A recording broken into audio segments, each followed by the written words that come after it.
Bir önceki videomuz yarım kaldı. Bu arada boraksımızın yarısını kullandık. Ama yarısından biraz daha fazla kullandık.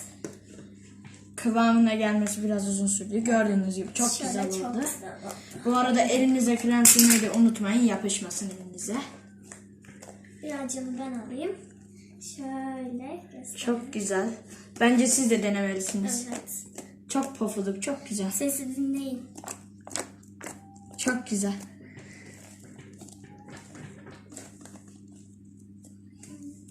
Ben de oynayacağım. Birazcık daha sim dökmek istiyorum. Çok güzel olsun.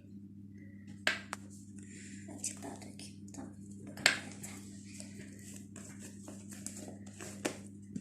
Çok güzel arkadaşlar.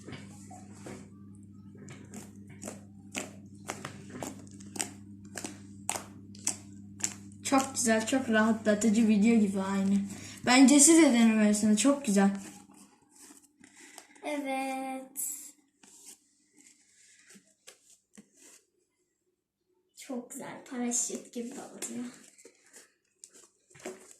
Ben videolarda çok görüyorum böyle paraşüt gibi şişiyor. Çok güzel. Biraz şurayı yap. Şöyle. Çok güzel ses çıkıyor. Ben çok seviyorum. Ben bununla sona kadar oynarım galiba. Çok güzel. Ben de çok Bayıldım. güzel.